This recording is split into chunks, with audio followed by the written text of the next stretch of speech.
श्री कृष्णाय नमः। श्री कृष्ण गोविंद हरे मुरारी, हे नाथ नारायण वासुदेवाय। दोस्तों, आज आप लोगों को भगवान श्री कृष्ण की एक सुंदर कथा आप लोगों को सुनाने चल रहे हैं। मुखचुंद, राजा मुखचुंद की कथा, जो कि बहुत ही सुंदर कथा है। इस कथा के बारे में आप लोग देखिए। एक समय, यह उस समय की कथा है दोस्तों, जब भगवान श्री कृष्ण अपनी बाल लीला को छोड़कर द्वारिका में प्रस्थान कर चुके थे और द्वारिका में द्वारिकाधीश के रूप में विराजमान थे।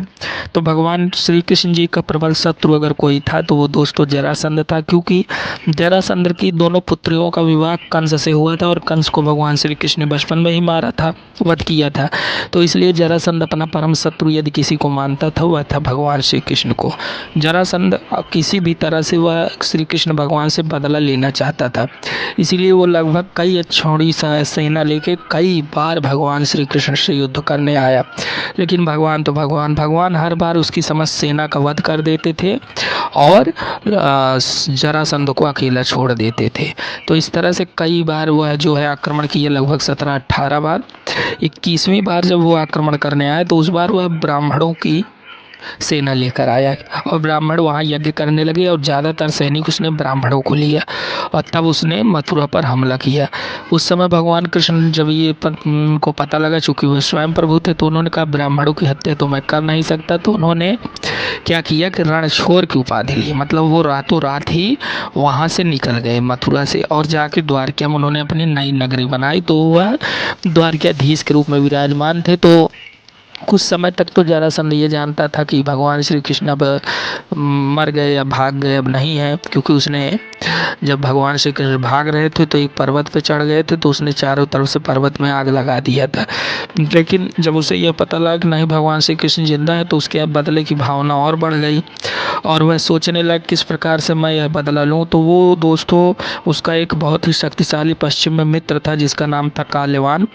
वह दोस्तों काल्यवान के पास गया। काल्यवान जो है बहुत ही शक्तिशाली था, उसको वरदान था कि उसे कोई भी नहीं मार सकता था। यदि कोई उसे दोस्तों मारता तो उसका वध वह स्वयं हो जाता। तो यह वरदान के कारण उसकी मृत्यु एक तरह से संभव ही लग रही थी और भगवान की सब लीला है। तो जरासंध गया काल्यवान के पास और काल्यवान को उसने पूरी बात बताई। काल्यवान ने कहा मित्र चिंता ना करो, मैं आऊँगा, कार्तिक मास की पूर्णिमा तिथि को मैं आऊँगा और कृष्ण पर हमला करूँगा और उसकी समस्त सेना सहित उसका नाश कर दूँगा। तो वह जो है जरासंध तो वहाँ से चला आया। उसके बाद कार्तिक माह की पूर्णिमा तिथि को जरासंध जो है मथुरा पर आक्रमण करने के लिए आया। जब मथुरा में यह बात का पता लगा तो भगवान श्री कृष्ण ने कहा कि मैं अकेला युद्ध करने जाऊंगा, आप लोग आराम से रहिए अंदर। और सभी को वहीं किले में ही छोड़कर भगवान श्री कृष्ण अकेले बाहर आते हैं और एक ही अपने वार से सुदर्शन चक्र से जो काल्यवान की जो पूरी सेना थी उसका वध कर देते हैं क्षण भर में। काल्यवान देखकर बहुत आश्चर्यचकित होता है कि यह तो बहुत शक्तिशाली योद्धा है। और अंत में काल्यवान अपने पूरी शक्ति से भगवान श्री कृष्ण की तरफ दौड़ता है आक्रमण करने के लिए। भगवान श्री कृष्ण इस बात उससे युद्ध नहीं करते इस बार और वो भी भागने लगते हैं वन की तरफ। तो यह देखकर काल्यवान सोचता है अरे यह तो भाग रहा है डर के, तो और उनके पीछे करता है। भगवान श्री कृष्ण भागते भागते दोस्तों चिनोक नामक एक गुफा में प्रवेश करते हैं। जो गुफा बताई जाती है त्रेता युग के समय से है, बहुत पुरानी गुफा है। तो जब भगवान श्री कृष्ण उसमें जाते हैं तो उस गुफा में एक व्यक्ति जो है वह सोया हुआ वहाँ दिखता है। यह सोया हुआ व्यक्ति ही दोस्तों अपनी कथा का मेन नायक, जिसका नाम मुखचुंद था, राजा मुखचुंद।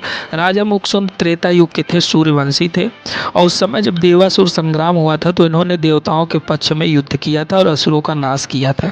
देवता इनसे बहुत प्रसन्न हुए और इनसे कहा क्या वर चाहिए।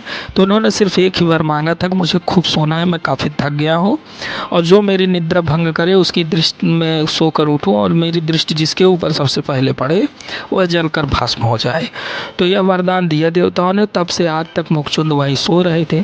तो भगवान श्री कृष्ण की लीला थी कि मुखचुंद को भी जगाना था और उसके बाद काल्यवान का भी वध करना था। तो सब लीलाओं को उन्होंने एक किया और वो जो है अपना पीताम्बर उसी राजा मुखचुंद को उड़ा दिए और अपना जाकर वहीं बगल में छुप कर बैठ गए।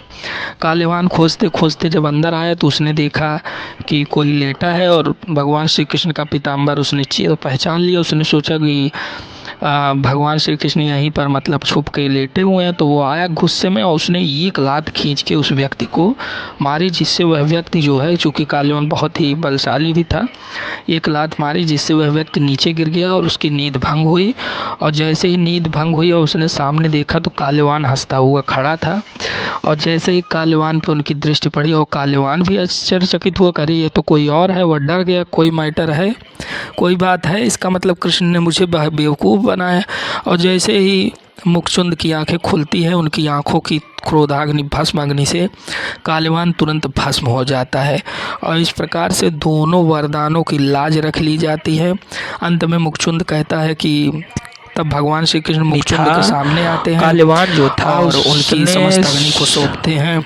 और तब पूछते हैं, मुखचुंद पूछते हैं कि आप कौन हैं। तब भगवान श्री कृष्ण अपना चतुर्भुज रूप मुखचुंद को दिखाते हैं। मुखचुंद बहुत प्रसन्न होते हैं और कहते हैं प्रभु अब मैं क्या करूं। तो भगवान श्री कृष्ण उन्हें हिमालय पे भेजते हैं कि आप जाइए तपस्या भी कीजिए, और फिर से जब सतयुग आएगा तो आपको सतयुग में प्रथम राजा आप ही होंगे जो कि पूरे मानव समाज को आगे लेके चलेंगे। अभी तब तक आप लोग जाकर तपस्या कीजिए, सूर्यवंश की स्थापना आपको ही करनी है। तो इस प्रकार से राजा मुखचुंद भगवान का आशीर्वाद लेके वहाँ से चले जाते हैं और जाकर तपस्या करने लगते हैं। और भगवान श्री कृष्ण इधर आते हैं और जरासंध जब यह पता पाता है कि कालीवान भी मारा गया तो वह एकदम शांत होकर बैठ जाता है कि इसका मतलब कृष्ण का वध नहीं किया जा सकता। और दूसरे दिमाग लगाकर वो सोचता है कि अब कैसे इनका वो वध करें, कैसे क्या सोचे, सब चीज़ मतलब वो अपना विचार बनाने लगता है। उसमें चूँकि भगवान श्री कृष्ण इसीलिए जरासंध को अकेला छोड़ देते थे युद्ध में कि जरासंध जो है जितने भी राक्षस आतताई हैं उन्हीं से इसकी मित्रता थी। तो ये युद्ध में जब इसको छोड़ दिया जाता था तो ये जाकर और मित्रों और राक्षसों को सबको इकट्ठा कोने कोने से करके ले आता था भगवान कृष्ण के पास। तो भगवान श्री कृष्ण का जन्म ही हुआ था पृथ्वी को राक्षस से मुक्त करने के लिए।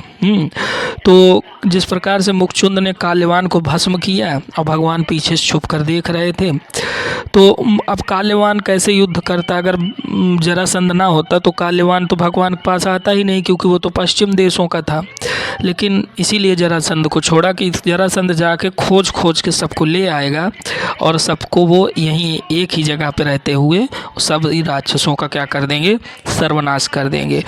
तो इस प्रकार से दोस्तों इस कथा में हमने देखा कि भगवान जो है सब चीज़ करते हैं, सब चीज़ की पहले से ही व्याख्या होती है, कौन किसको कैसे किसका काल होगा यह सब पहले से ही दोस्तों लिखा होता है। हमें सब कुछ यह सब चीज़ें भुला के ईश्वर के ध्यान में मगन हो जाना चाहिए। आप लोग अगर अपने गुरु को किए हैं तो गुरु के मंत्र का जाप हमेशा करते रहिए दोस्तों मन में। और मैं अपने पहले वीडियो से एक चौपाई सुनाता हूँ जिसको आप लोग भी जानते हैं, कर से काम करो विधि नाना और मन राखो जहाँ कृपा निधाना। जहाँ भगवान हो वहीं अपने मन को आप रखे रहिए और कार्य करते रहिए। मन में आप गुरु मंत्र जपते रहिए और जो कार्य हो दोस्तों करते रहिए। तो दोस्तों मिलते हैं आप लोगों से अगले वीडियो में। चैनल को दोस्तों आप लोग सब्सक्राइब कीजिए और वीडियो को लाइक कीजिए, सपोर्ट कीजिए दोस्तों। जय श्री राम, राधे राधे, नमः पार्वती पतः हर हर महादेव।